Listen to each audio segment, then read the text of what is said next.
that addresses the root of the problem. Next slide.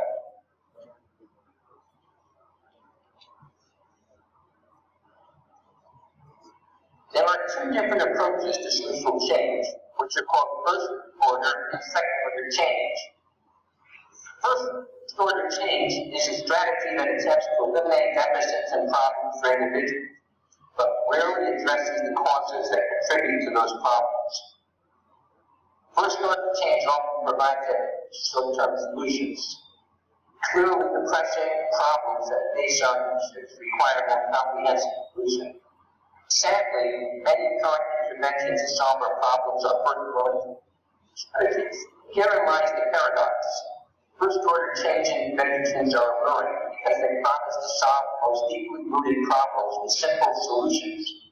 But these types of interventions can render people powerless to overcome their oppression or unable to break out of the cycle of pride and burdens. Next slide. Unlike first-order interventions, second-order change influences the individual and his or her social network, as well as other components of the environment that may contribute to a particular problem, and in the process, they help us build relationships with our partners. Next slide. Here's an example. After treatment for substance abuse, many patients before substance abuse problems return to high-risk environments that cause the problem. Returning to these settings increases the chances of relapse. Next slide.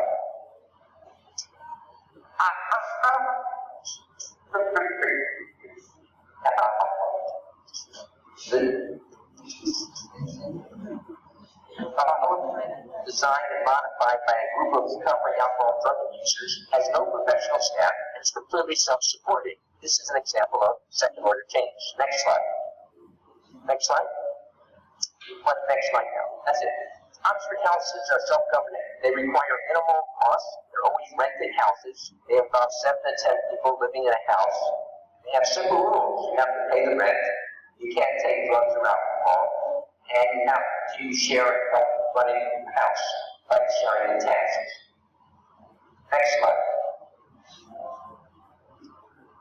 Here's an example of an Oxford house. It's one model for helping integrate people back into communities. Oxford houses provide affordable and safe housing for people recovering from substance use disorders. Residences are rented in single-family homes with standard segregated capacity for 6 to 12 individuals. They're completely self-governed. This slide shows a picture of numbers of one Oxford house and its members. Next slide.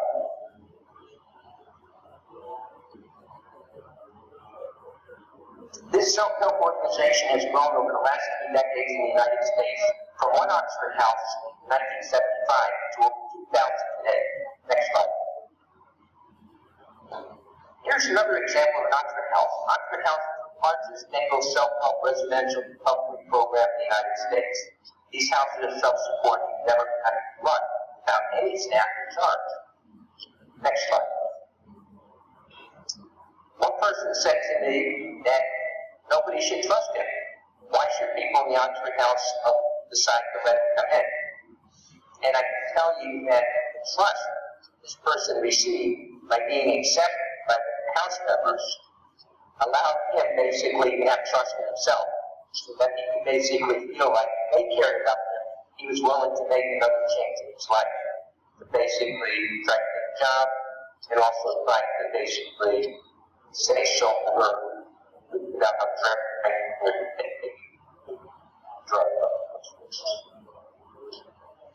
Next slide. Next slide. Okay, you're going to go to the next slide. Okay, so one critical finding was the importance of a friend. The best predictor of staying in Oxford House was having a friend in the house. Next slide. Because of this finding, about 5 years ago, we decided to bring a sociologist named John Light, who works in Oregon, at the Oregon Research Institute, into our team.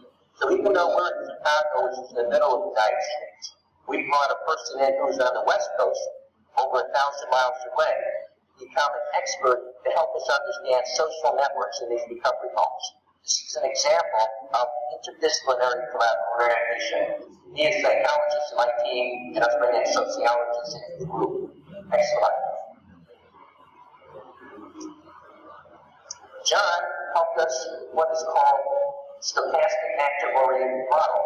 This provides a statistical framework for modeling a social network, but conceptualized as a set of individuals whose relationships evolve over time according to an underlying probability structure. Next slide. This is an example of friendships that occur within each of some of the houses that we studied. Residents who lived in a house for longer periods of time were more likely to be trusted, and friendships were regularly reciprocated. This is the type of work that we are able to do when we bring sociologists into our work. Next slide. To summarize, Oxford houses are a second-order chain. They provide individuals who are homeless, released from jail, finishing substance abuse treatment with a new functional family. It's a permanent way to provide more environment, more context for our most at-risk citizens. And just think about it. If this particular system, which now houses over the last year 25,000 people in the United States, can work for those with substance abuse problems, the same type of system might work for lots of other problems, including those who are homeless, those who don't have jobs, those who have other difficulties that our society often has difficulties finding solutions for. Next slide. This is the next principle of social change. Creating second-order change can often feel overwhelming, especially when powerful people or organizations control whether or not your change will be enacted. Power can be seen as a negative and corrupting force, or as a useful resource used to accomplish social justice objectives. Power is often used to control resources, who is hired to provide funding, to restrict channels of participation in community decisions, dictating meeting agendas, for example, and to shape the definition of a public issue, censorship or discrediting a group's views or beliefs. Most indications of social inequality are caused or exacerbated by underlying abuse of power.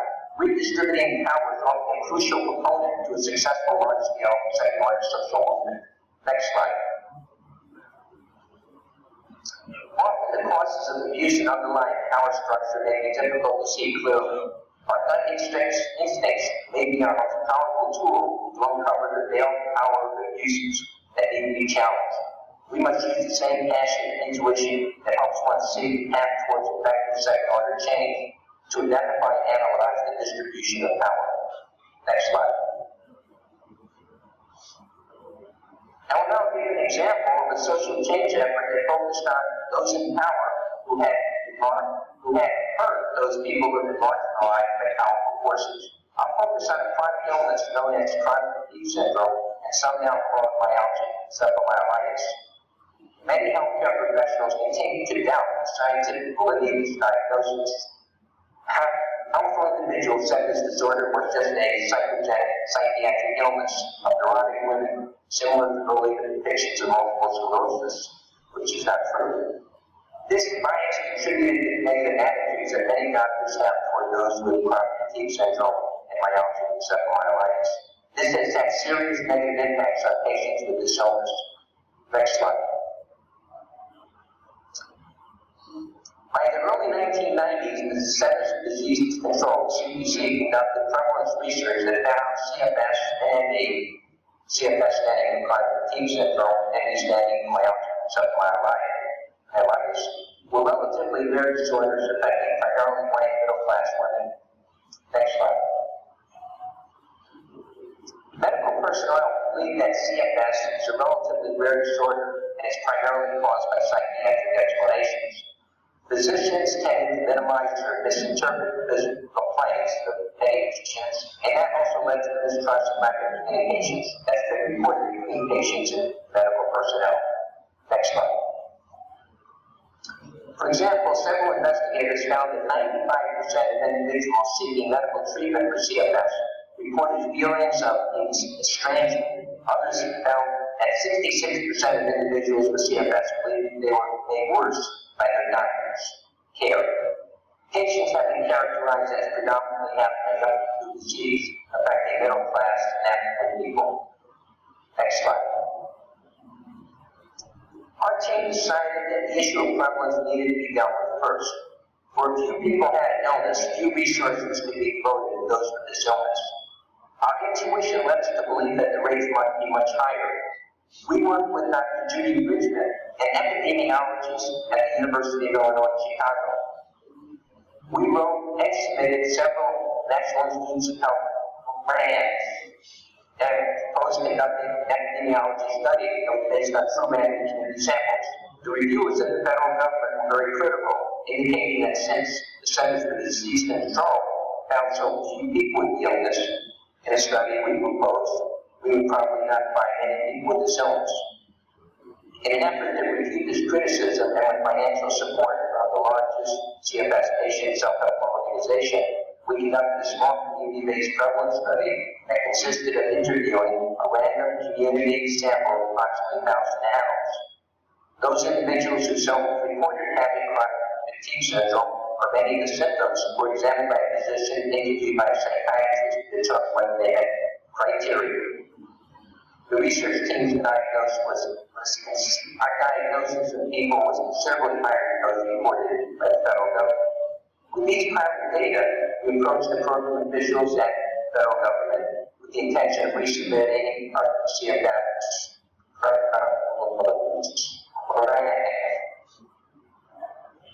We were surprised when they informed us they were not interested in this particular study. Our intuition again led us not to give up. We kept resubmitting grants until we were successful in getting funded. In our study, we screened a large community random sample for CFS symptoms and had those with the symptoms medically and psychiatrically examined. Next slide. Rather than 20,000 people with this illness, we found that the prevalence was closer to 800,000 to a million.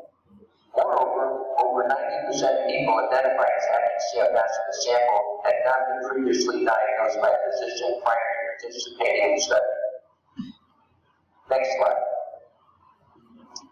These are rates for women, Latinos, middle-aged individuals, and persons of middle to low socioeconomic status. These individuals were found to be at higher risk of this illness. These findings directly contradicted the perception that middle to upper class white women were most at risk of this illness. Next slide. The largest self-help organization widely publicized our findings, indicating that ethnic minorities had higher CFS rates than European Americans, and that CFS rates were not greater than those with higher incomes. So much for CFS being a rare accompanying disease, which was just not true. It was a myth. Next slide. Working on building a collaboration with our interdisciplinary team, including an epidemiologist, collecting private data, and securing the NIH grant, we were able to confront those who had been marginalized from this illness as being an illness just affecting white middle-class women. This is another newspaper story in Chicago that got white publicity for what we were doing. Summing up, powerful people characterize these patients as having trivial and psychosomatic illness. With the help of epidemiologists, which again is a different discipline than psychologists, we worked on social change by doing rigorous research on a community-based sample, help people better understand the real prevalence of what we think of as CFS. You want to go to the next slide? Next slide. Okay, so that's the summing up. And I'd like to just add very quickly that this research was actually also conducted in Nigeria with a community-based study by Sister Gloria, and she found comparable results in terms of the higher prevalence rates in Nigeria than actually in the United States. So again, this isn't an illness that just affects white individuals. It's actually something that also affects individuals who are from different countries like Nigeria and also African Americans in the U.S. as well as Latinos. So we basically confronted powerful individuals by data that was helped by the collection of prevalence data, and we were able to use epidemiologists in this case to basically confront those powerful vested forces, whereas in the first case, with Oxford House, we were able to work with the sociologists.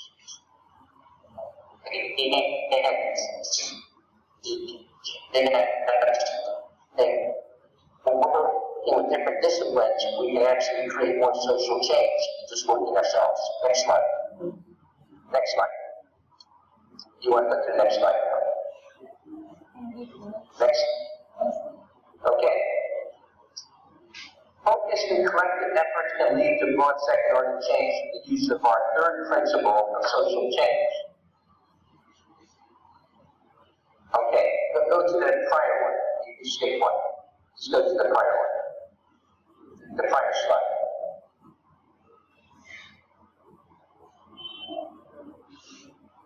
Yeah, you're going the wrong way. You're going the wrong way. You gotta go, you're going the wrong way. You gotta go back. Go back. No, you're just going the wrong way.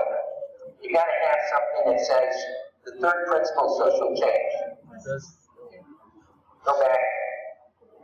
You gotta go back. Back. That's it right there. Okay, just keep right there. Okay? So, basically what this says is focused and collective efforts can lead to broad second-order change through the use of our third principle, identifying and mobilizing individuals and community groups to influence the cultural and political landscape affecting social change. Clearly, developing trusting relationships with these coalitions is critical to achieve success. Next slide. You want to, okay, just stay right there. The key is citizen participation in democratic processes that ensure that community members have meaningful involvement in decisions that affect them. Next slide. Community coalitions are things like community organization, and they can revolutionize how we treat our most vulnerable citizens. As in the areas of chronic fatigue syndrome, patients felt that the case definition being used was not able to diagnose who really had the illness. Patients in coalition asked us for help. So again, third principle of social change says these coalitions can be strong enough to actually defeat a very powerful vested interest so that we can bring about second-order change. Next slide. You want to go to the next slide? Okay. As you can see on this slide, this is a stack of playing cards. Okay. You went too far. You got to get to the stack of playing cards. You got to go to the stack. Go back. That's it right there. Stay right there. Okay. This is a stack of playing cards that make it apparent. However, the foundation of the first level of these playing cards is not sturdy.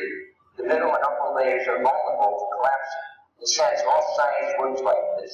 A sturdy foundation is required for any progress.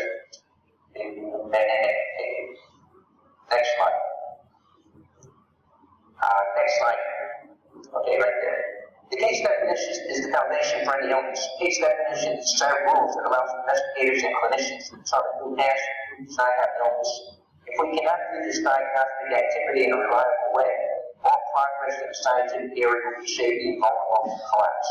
Next slide. No, just stay right there. Stay right there, don't change it. No, go back. Go back. Go back to the prior one. Okay, stay right there, okay? If problems occur with case definitions, investigators might select samples of patients who are different on fundamental aspects of the illness. It can basically help us, it can hurt us if we don't have a case definition that's accurate in terms of estimating prevalence of an illness, identifying biomarkers, or determining which treatments help patients. Next slide.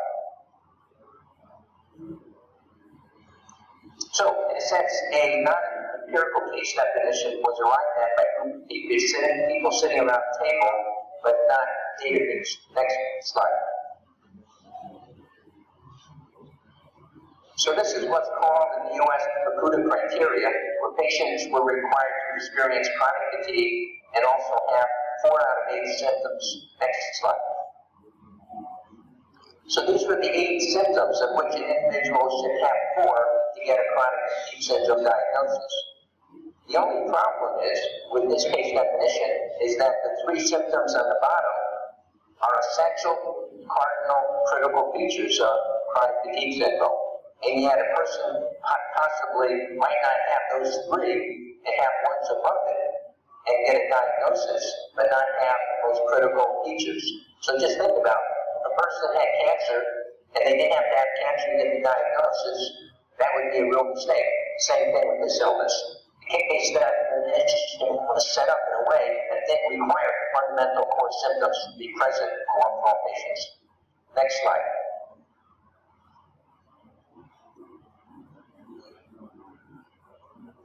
Collaborating with the College of Computing and Digital Media, a computer scientist at DePaul, Jacob First, we worked together on trying to develop a better case definition, again suggesting collaboration with other disciplines can help us deal with these types of problems. Next slide. Machine learning, or data mining, sometimes it's called artificial intelligence, can uncover patterns of data that would not be evident in humans because of the size and complexity of the data. We can determine the types of symptoms that may be most useful in accurately diagnosing people who have chronic fatigue syndrome versus controls. Using this kind of machine learning and data mining, we're able to classify over 95% of patients into either having an illness or not. And that's again by using computer scientists to help us with this work. Next slide. Recent work suggests that our clinical case definition should probably include things like post-exertional malaise, that means when you push yourself and feel sick, unrefreshing sleep, neurocognitive manifestations, having memory concentration problems, and then some of these other types or subtypes. Some people have pain, some people have lightheadedness, some people have feverishness, some people have sore throats. Next slide. In summary, community members felt that the case definition was not valid. Working with coalitions of activists and with the help of computer scientists, we were able to develop more valid approaches for defining this illness. Next slide.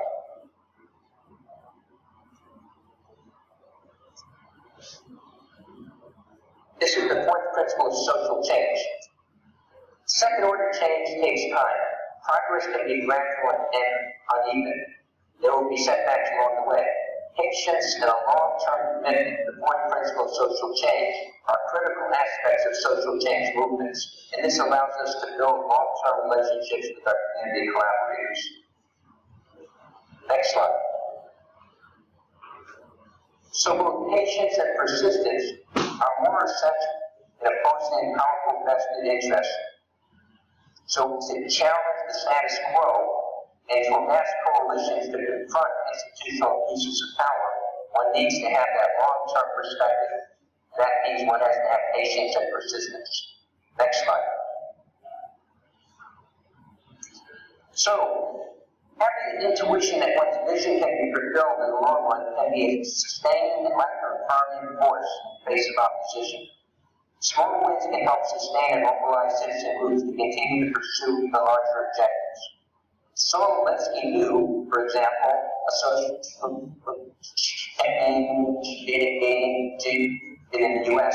that starting with small problems and actions and succeeding was the first step toward tackling larger, more intimidating social problems. Linsky addressed one of the most difficult questions in social change. How can activists stay committed to a cause? In the meaningful pursuit of social justice, the importance of small wins cannot be overemphasized.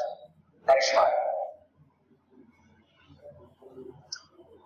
This is some work that we have done in immunology that gave us a small win to basically continue our work with the CFS in the area. Matt Sorensen is a nurse at DePaul University. And we published research with him, and he's a nurse who's an immunologist, to identify biological markers that could serve as ways of basically saying this is a real disease that has policy implications. If you can find biological markers for an illness like multiple sclerosis or cancer, people take it seriously. Right now, we're fighting teach and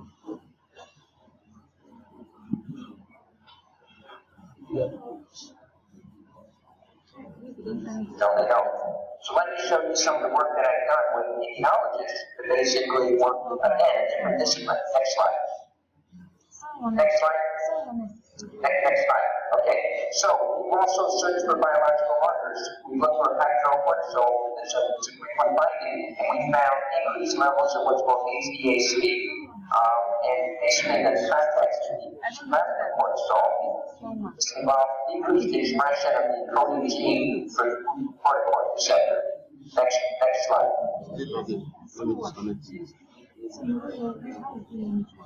Brain proteins also differentiate CFS from controls.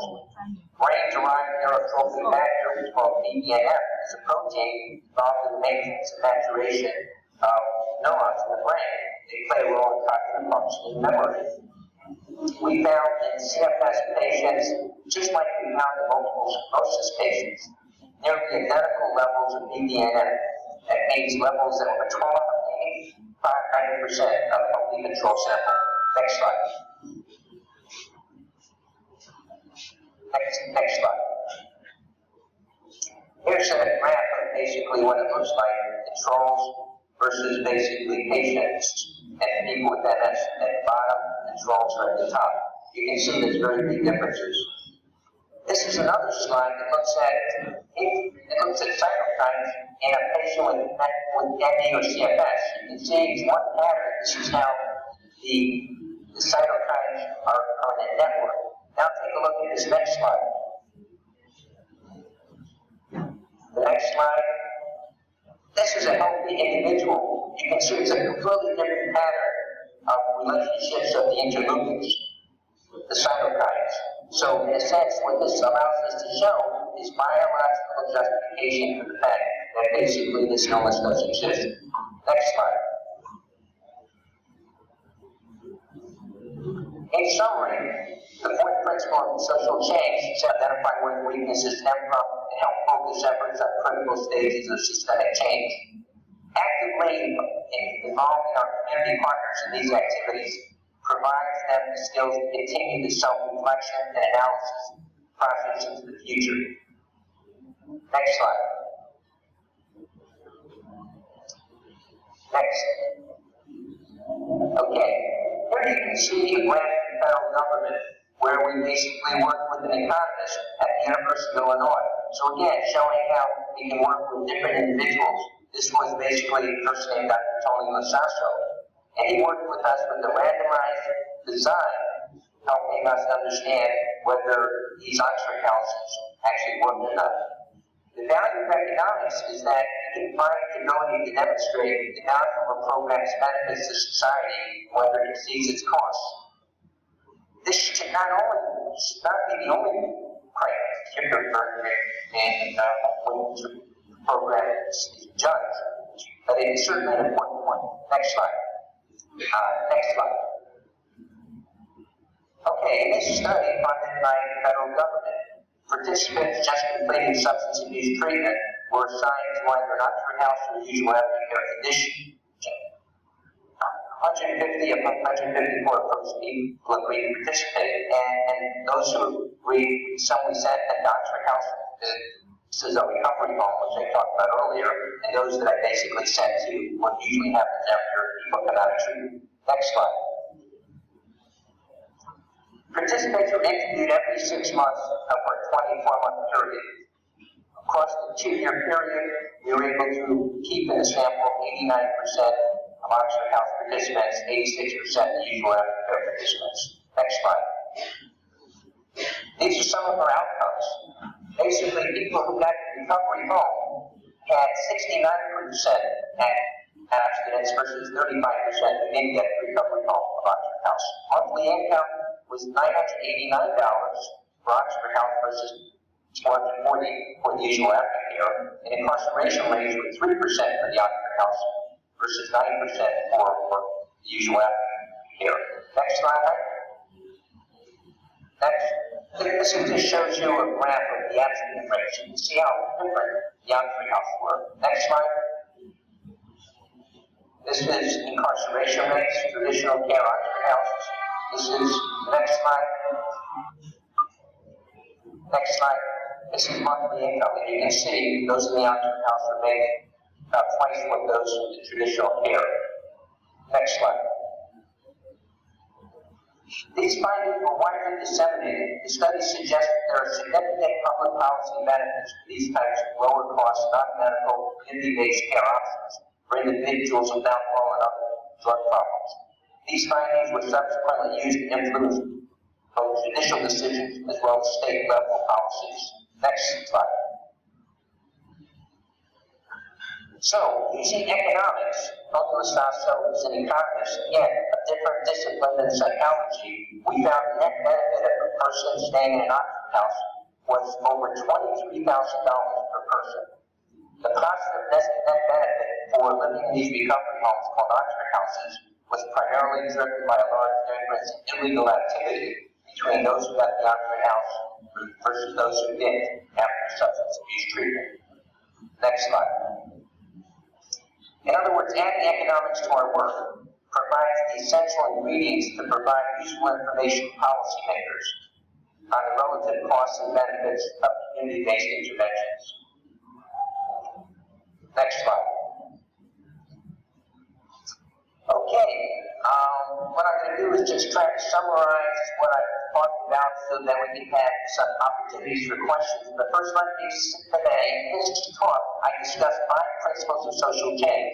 And these principles are also in the book that I published by Oxford University Press called Principles of Social Change. In this presentation, I showed how interdisciplinary efforts can be mobilized to work within this framework. When identifying power holders, we need to recognize how they first arrived in that position and why they continue to maintain control. Without this knowledge, tactic to change their efforts could be fruitless, or only first-order change could occur. Similarly, community leaders, coalitions, and scientists from interdisciplinary areas can form strategies to produce real, enduring change. Just as Gandhi did in freeing India from British rule, activists also need to stay committed to an issue over time and evaluate their actions.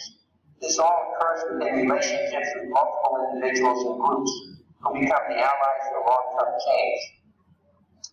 Social policy change leaders will often rely on joining up the dream and sustaining it with intuition in order to overcome the obstacles that we face in our community work.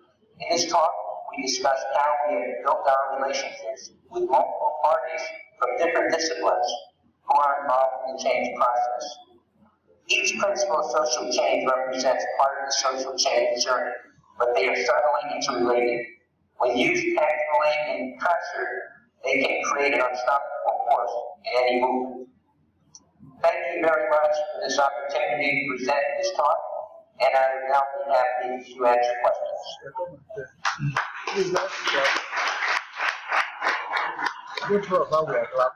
Okay, clap again, Tony. Clap one more time. Please, can we give another round of applause?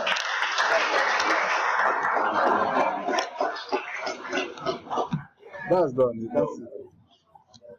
Okay, so you see what? Yes.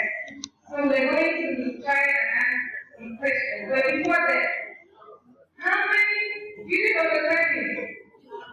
I think you were saying the fact. How many citizens people are present? Anyone?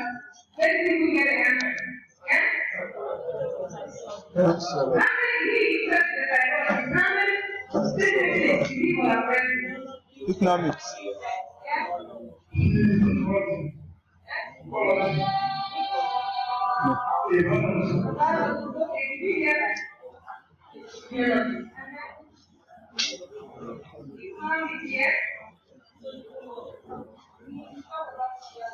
And then,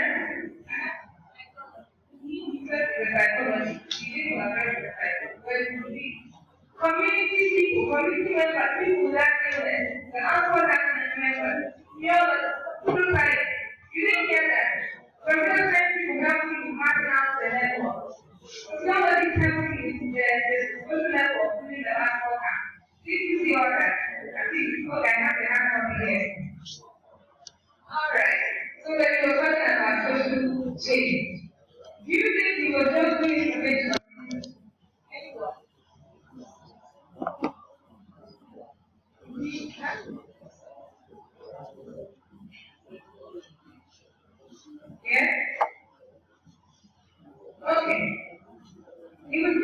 but the youth is privileged to do what?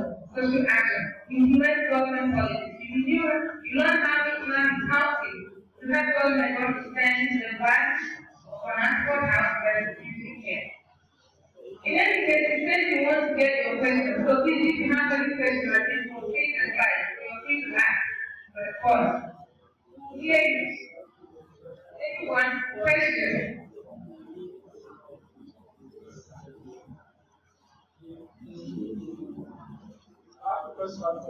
Yes, use the mic so we can hear you.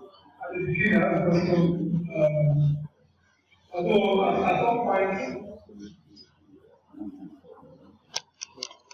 You see here. although at some point he almost addressed it, but then because of the communication, and the question is because already said, some people will face other change. So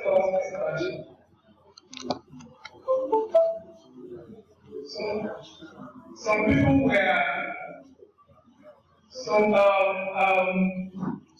people who had problems that were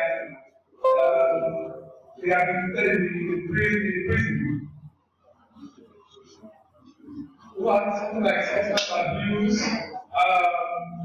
and then when they came out, when they were released. Okay, you want me to solve this one? Can I continue? Yes.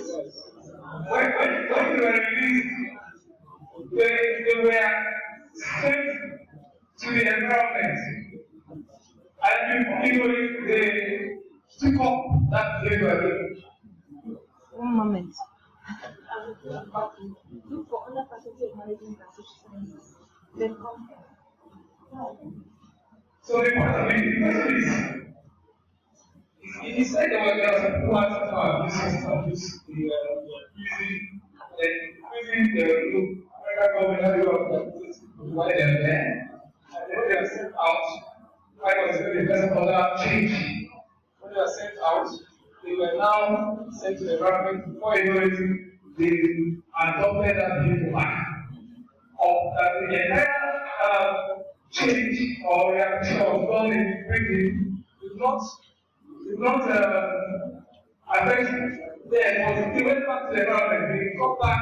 So it was saying at some point during that, whatever person like that person, at some point towards the end of the lecture, he now said that because of the wrong move, that person that was wrong move, they should have been sent to homes of people whereby they were still able to the environment that they didn't anymore. So I want to know where then the second order change come in this example. I get my point. Yes. The example we gave was first order, direct, we don't need it to be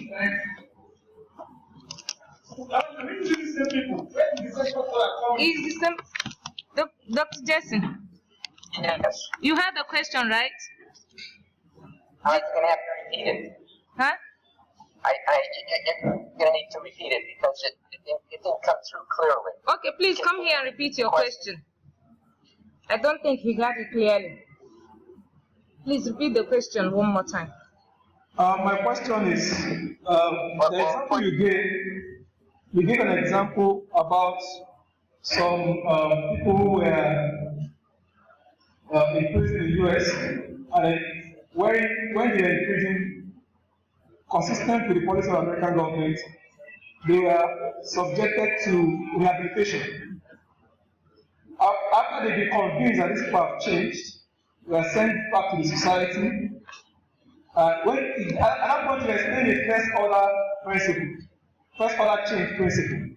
So, and then when people were sent to the society or to the environment, they adopted the same behavior. They went back to the same substance and they continued that behavior that was initially supposedly changed.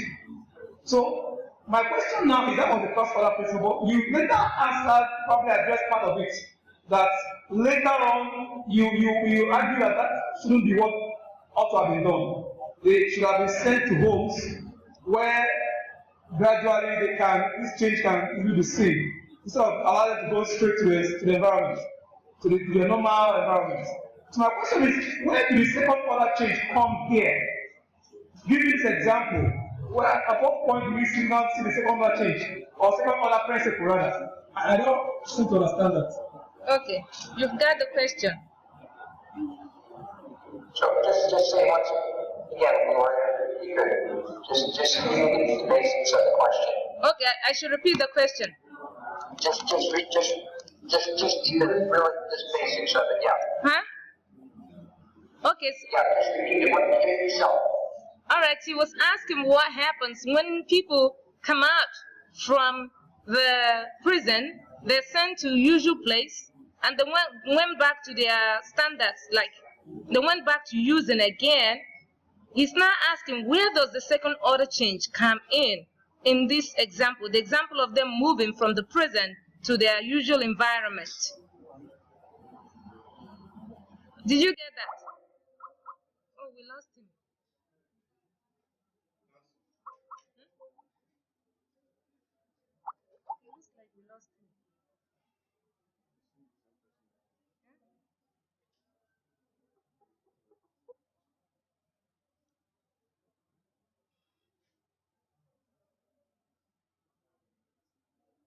Okay, internet problem. Yeah. Yeah, that's what it was. Okay, it's ringing. Okay, we lost you for a moment there. Sorry, did you get the question?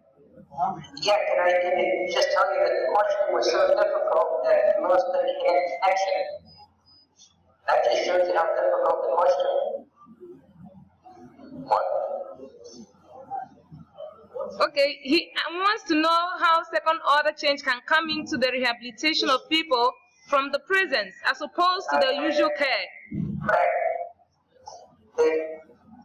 The internet is failing. The answer to the question is key thing, second order change question.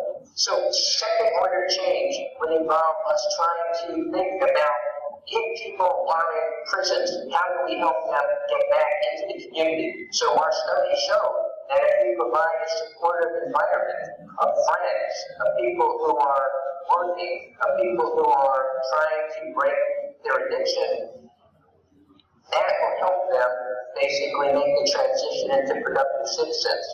But if you just let a person come out of jail or prison without those supports, they'll probably end up just coming back to prison. So in a sense, second order change involves helping people reintegrate back into the community with resources and not just basically putting them out on the street and hoping that they'll find their way. Because what they'll do is they'll find their way back to the same environment that they started with. Now, second order change would also involve trying not to put so many people in prison that maybe communities can find ways of taking those people who are not dangerous and rather than putting them in prison, having them do other things, like basically sort of paying off whatever they stole or maybe retribution, and there might be ways of keeping people from ending up in these very difficult situations like being in prison. So that would also be second order change. In other words, in the United States, we often put people in prison for very low-level crimes that don't involve hurting anybody else, except sometimes just like smoking marijuana or something like that. So we should not be victimizing people by putting so many in prison. We have over 2 million people in the United States in prison. Most of them have mental disorders. They shouldn't be in prison. They should be being helped. So second order change would involve putting people in the right treatment settings rather than brutal situations like prisons. Those are some answers to the question. Okay, thank you very much. The internet is slowing down a little bit. We have the slides here, and if there are other questions, we can email them to you. But thank you very much. Can I let you go now? It's off again. Do you want to connect it to a different one? Yeah. You can't hear me. Connect on the network. Okay, so did you get me? I heard you. Okay, so the internet is having problem, but thank God we heard you earlier. So if we have additional question, we'll email you the question. But so I can let you go now. Okay, goodbye. Thank you very much. Goodbye. Bye-bye. Okay. Bye.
is very interesting. I will read my questions.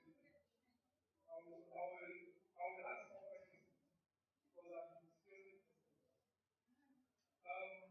We learn to move of break. Sorry, what? Yes, it's ready. This session is a session that we understand with time because our time was starting to. So we won't the session and then we'll now move on. Please have patience. Now we have the next thing that comes in. It's time to see additional national government. Let me measure this. So for international, please give them the quick balance of opportunity of time.